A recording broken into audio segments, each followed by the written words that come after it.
आप देख रहे हैं पब्लिक समाचार। आज हम वार्ड की गली गली में घूमे, कई जगह तो खौफ का माहौल दिखा।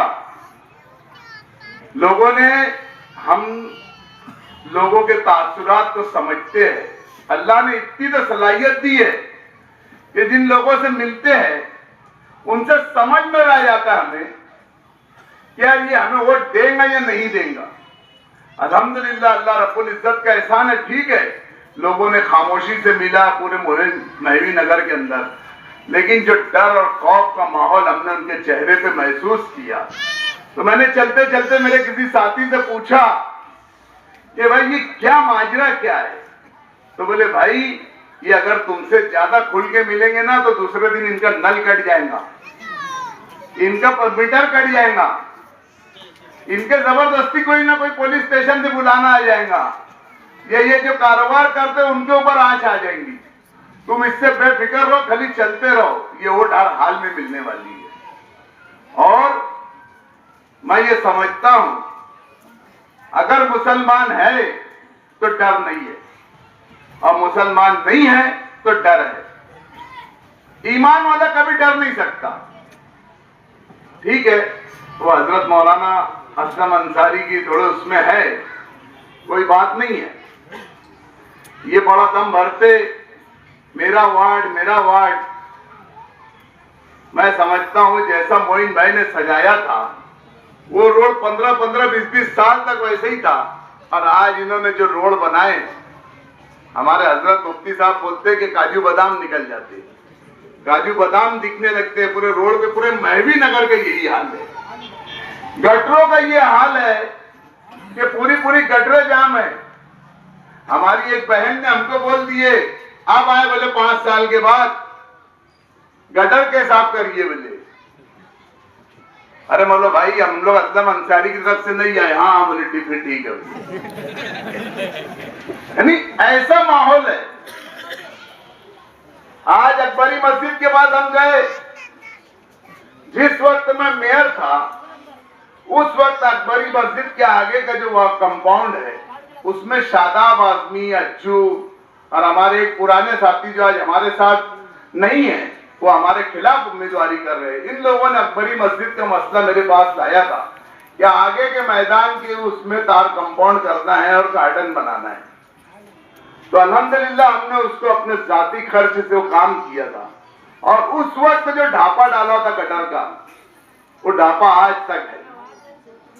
वही पानी रस रस के मस्जिदों तक पहुंचता है। गटरों का ये हाल है कि अगर नल आता है तो पूरी गलियां पैक हो जाती है।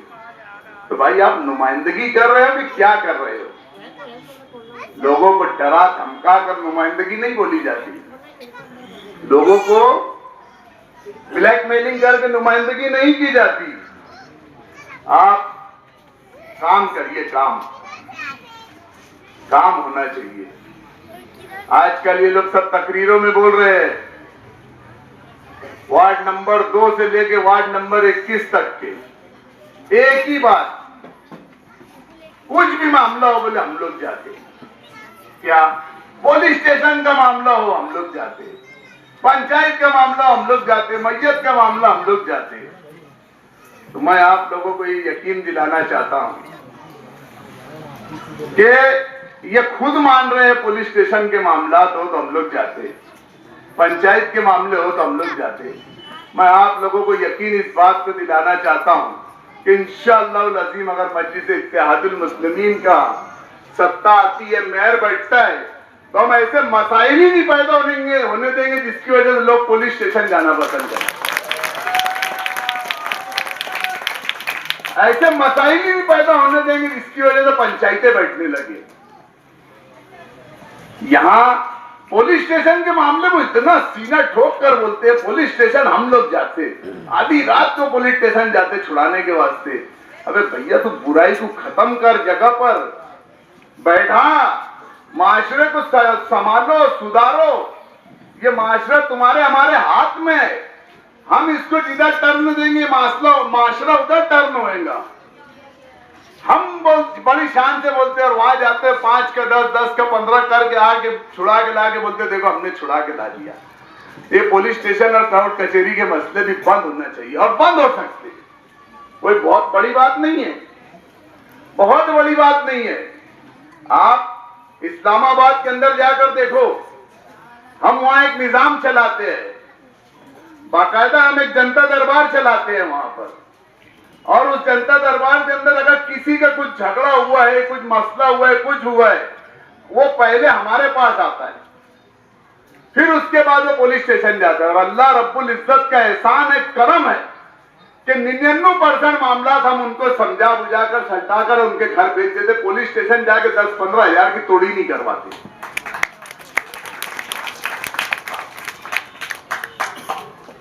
हम मजलिस इत्तेहादुल मुस्लिमीन अगर चुनकर आती, अपना मेयर बनाती है, तो हमारी माँ और बहनों के लिए जो बचत गट की स्कीमें चल रही है, जो आंगनवाड़ियों के जरिए स्कीमें चल रही है, उसके अंदर और अच्छे से अच्छा सुधार पैदा करने की कोशिश करेंगे। हमारे नौजवान जो बेरोजगार है, उन नौजवानों की बेरोजगारी को दूर करने के लिए हम कोशा रहेंगे। उन्हें हक हलाल का किस तरीके से रोजी रोजगार मिले, हम उसके लिए जद्दोजहद करेंगे। मजलिस इत्तेहादुल मुस्लिमीन का अगर मेयर बैठता है तो इंशाअल्लाह ताला जो आज हर घर का माँ बाप ये चाहता है, हम जब ये मुस्तकबिल को देखते हैं, बच्चों को देखते हैं, तो हमें बड़ा दुख और एहसास होता है। हर माँ बाप चाहता है कि मेरा बच्चा अच्छे से अच्छा तालीम हासिल करे, मेरा बच्चा अच्छी से अच्छी स्कूलों में जाए, लेकिन प्राइवेट स्कूलों की इतनी मनमानी है, इतनी मनमानी रहती है और इतनी फीस रहती है कि एक गरीब आदमी वहां तक अपने बच्चों को नहीं पढ़ा पाता है। तो इंशाअल्लाह अज़ीम, इंशाअल्लाह ताला अल्लाह रब्बुल इज्जत ने अगर मजलिस इत्तेहादुल मुस्लिमीन का मेयर बनाया तो हम तालीमी निजाम को इतना अच्छा करेंगे सरकारी स्कूलों में कि लोग प्राइवेट स्कूलों से आकर सरकारी स्कूलों में एडमिशन लेंगे और इन बच्चों के अंदर तालीम के जरिए इनके जहनों को तालीम से रोशन करेंगे, ताकि ये हमारा मुस्तकबिल रोशन हो। हमारे बाप दादा ने जो गलती कर दी है, वो गलती हम भी कर रहे हैं। उन्होंने गलती करे, हम पीछे रह गए। चाहे कुछ भी हो जाए, काम करे नहीं करे, इसको ही वोट देंगे, साहब को ही वोट देंगे। कुछ इलाके में बोला जाता था, न्याल साहब तुम कुछ भी करो मत करो, हम तुम्हारे साथ है। शेख रशीद साहब तुम कुछ ना करो करो, हम तुम्हारे साथ है। मुफ्ती साहब तुम कुछ करो ना करो, हम तुम्हारे साथ है। दिनुस दादा तुम कुछ करो, यानी हर इलाके की मैं बात बता रहा हूं। तो मैं ये चाहता हूं कि जो उसका खामियाजा ये हम लोगों को भुगतना पड़ रहा है।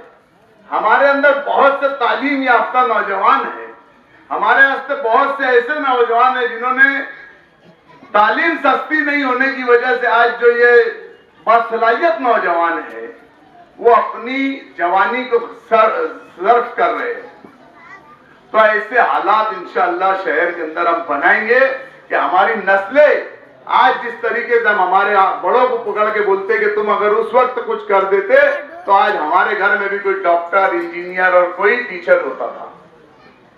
कल इंशाअल्लाह ताला मैं आपसे वादा करता हूं, यही तालीमी निजाम हम लाएंगे कि हमारी आने वाली नस्लें हमें बोलेंगी नहीं, वो यही बोलेंगी तुमने जो फैसला किए थे वो आज हमारे लिए सही है। इंशाअल्लाह ताला मैं शहर की, पूरे शहर की बात कर रहा हूं। ये महवी नगर, नुमानी नगर, फिरदौसगंज, रौनकाबाद, ये वार्ड नंबर 19, ये तो इंशाअल्लाह अज़ीम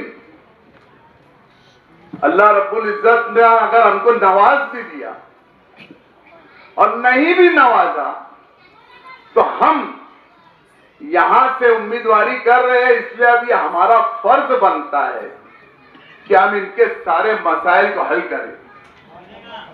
वार्ड नंबर 17 से जब हम उम्मीदवारी कर रहे हैं तो इनके सारे मसाइल अब हल करने की जिम्मेदारी हमारी अपनी है।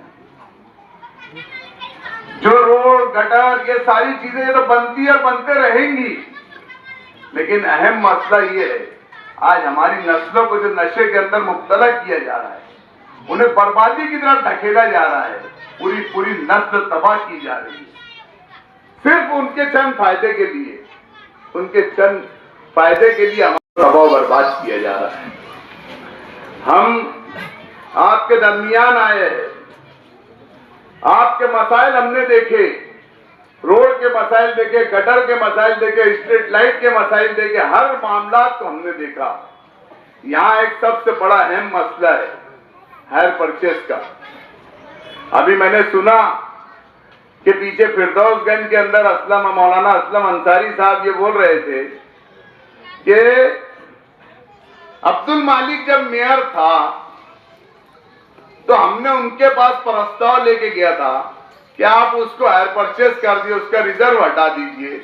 तो असलम भाई, आप तो बहुत बेहतरीन बोलने वाले हो मौलाना, आप तो बहुत बेहतरीन बोलने वाले हो, हॉल के अंदर तो इतना जबरदस्त बोलते थे आप, तो कुछ तो रिकॉर्डिंग होंगी ना, कुछ होगा ना कि हमने भैया ये चीज के वास्ते आवाज उठाए थे। एक मर्तबा क्या हुआ मालूम है, असलम अंसारी और एजाज उमर, मैं मेयर था, तो ये एक मुद्दे को लेके इतना वो चिल्ला रहे, इतना चिल्ला रहे, और उनके हाथ में ना अखबार था। अभी उन्होंने किसी मीटिंग में बोला कि गुरु को बोलते नहीं आता, अज्जू क्या कर लेगा, ताजुद्दीन तो ऐसा है, मालिक तो वैसा है। मैं उसकी वीडियो बता दूंगा मैं जो चीज बोलने जा रहा। तो इन्होंने टाइम्स ऑफ इंडिया लिए, टाइम्स ऑफ इंडिया इंग्लिश में पूरा एक अखबार आता है, उसको उठा उठा कर चिल्ला रहे असलम अंसारी। मैं ऊपर मेयर कुर्सी पे बैठा था, बोले ये जो मालेगांव शहर के अंदर टावर लग रहे हैं, ये टाइम्स ऑफ इंडिया की ये रिपोर्ट है कि ये टावर लगने की वजह से शहर के अंदर कैंसर पैदा हो रहा है। तो मैंने कहा असलम भाई, आपकी बात तो बिल्कुल सही है, लेकिन जो आप बात बोल रहे हो कहाँ है? तो बोले ये टाइम्स ऑफ इंडिया में लिखा हुआ है। मतलब पढ़ो तो जरा। मैंने जैसे ही बोला असलम भाई, एजाज भाई पढ़ो, तो अखबार लेकर नीचे बैठ गए। ये मैं हकीकत बता रहा हूं, आप बोलेंगे तो मैं वीडियो बता दूंगा। यानी ये सिर्फ हवा खड़ा करना इनको आता है, मुद्दे पे कोई बातचीत नहीं आती है। मैंने उनको बोला टाइम्स ऑफ इंडिया में क्या लिखा है जरा पढ़ो ना, रिपोर्ट तो बताओ। और असलम अंसारी, मौलाना असलम मोहम्मद असलम अंसारी की अगर तुम जितनी वीडियो देखेंगे, मेरी एक वीडियो बहुत वायरल हुई है पूरे शहर के अंदर, जब मैं मेयर था, ये उठते थे, हमारे असलम भाई उठते थे डायरेक्ट सूचक बन के, और अनुमोदन छोटा भाई उनका शकील जानी में खड़े होते थे, फला फला मर गया मीटिंग तयकूब करो, अमुक अमुक का इंतकाल हो गया मीटिंग तयकूब करो, इनका इंतकाल हो गया मीटिंग तयकूब करो, फला जगह वहां पे बस पलटी हो गई मीटिंग तयकूब करो, अमुक जगह वहां पे एक्सीडेंट हो गया मैं मीटिंग तयकूब करो। तो मेरी आप वो मीटिंग देखते होंगे कि मैंने उस मीटिंग के अंदर उनको चिल्ला कर बोला था कि ये जो मीटिंग है, ये जो हम यहाँ जो बैठे हैं हॉल के अंदर, हम पूरे शहर की जिम्मेदारी लेकर बैठे हैं, पूरे शहर के एकम एक छोटे मसाइल हल करने के लिए हम यहाँ बैठे हैं। पूरे शहर में हमें इस शहर का नुमाइंदा बना के हमें यहाँ भेजा गया है। आप हर मीटिंग में खड़े होकर बोलते हो तहकूब करो तहकूब करो तहकूब करो, तो जब मसाइल पे चर्चा नहीं होंगी, मसाइल पे हल कैसे निकलेगा?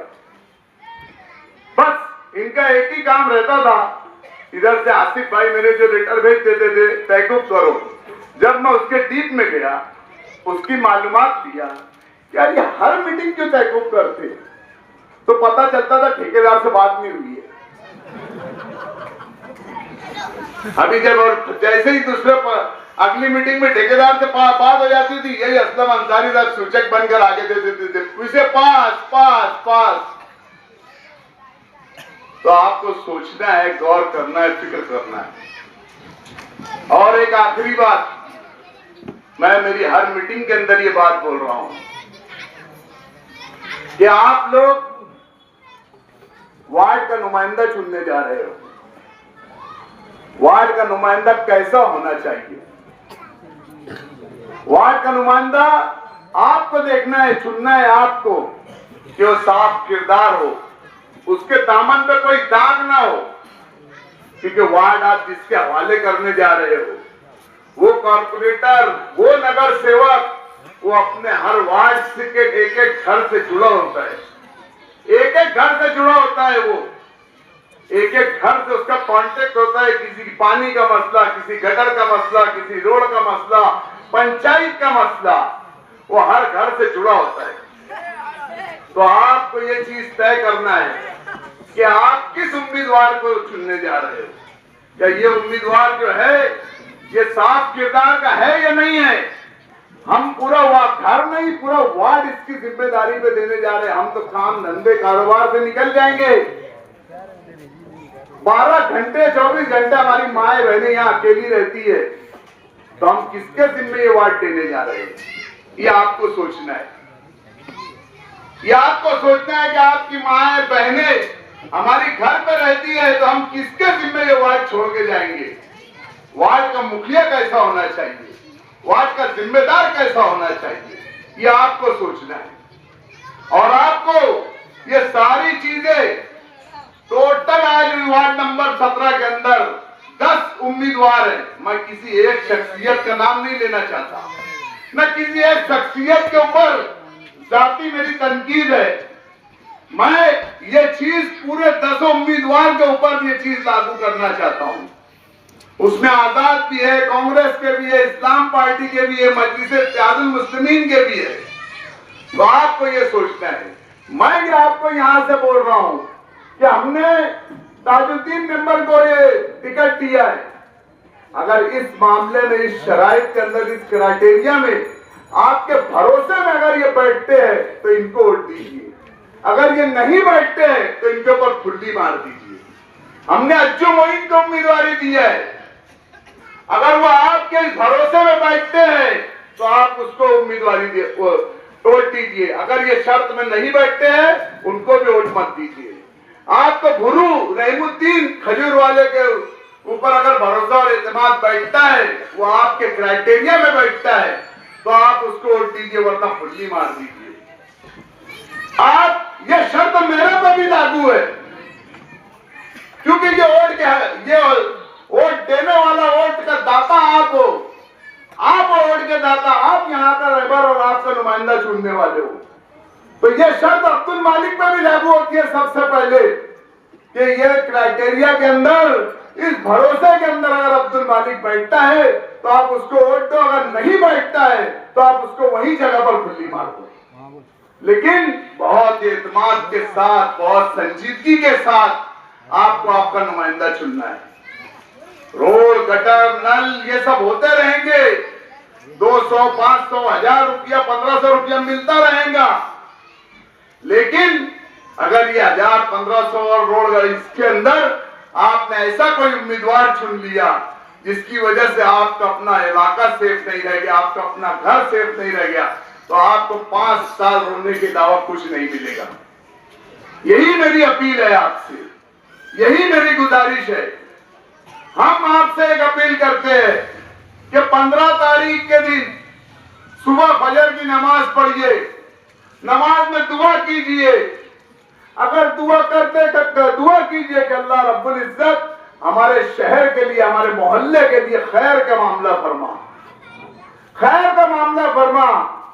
जिस उम्मीदवार के हाथ में हमारे वार्ड के लिए खैर होंगी, अल्लाह उसका मामला फरमा। ये दुआ करते हुए आप वहां पोलिंग बूथ पर जाइए, और जब पोलिंग बूथ के ऊपर जब आप पहुंचेंगे तो आपको वहां 1 सेकंड के लिए बिस्मिल्लाहिर्रहमानिर्रहीम पढ़ना है और अपनी आंखों को बंद करना है, और आंखों को बंद करके अल्लाह की तरफ तवज्जो करना है और अल्लाह से फैसला मांगना है कि अल्लाह मेरे लिए, मेरे वार्ड के लिए, मेरे शहर के लिए क्या खैर है, आप उसका मुझे इजाजत दीजिए। यकीन मानो आपको अल्लाह की तरफ से फैसला उतरेगा। आप बिस्मिल्लाहिर्रहमानिर्रहीम बोलकर बटन दबा देना, जिसके लिए भी खैर का फैसला उतरेगा। यही मेरी अपील आपसे है, यही गुजारिश आपसे है। मजलिस इत्तेहादुल मुस्लिमीन ने 4 उम्मीदवार खड़े किए हैं, चारों की निशानी पतंग है। अगर आपके तक क्राइटेरिया में, आपके भरोसे में और अल्लाह की दुआओं में अगर आप लोगों को खैर का फैसला मजलिस इत्तेहादुल मुस्लिमीन के उम्मीदवारों पे उतरेगा तो पतंग निशान के ऊपर वोट दे देना। यही मेरी दर्दमंदाना अपील है, यही मेरी गुजारिश है। आप लोगों ने सुना, हमको यहाँ मौका दिया, मैं आप लोगों का शुक्रगुजार हूँ, बहुत बहुत शुक्रगुजार हूँ। मैं सिर्फ एक चीज बोलना चाहता हूं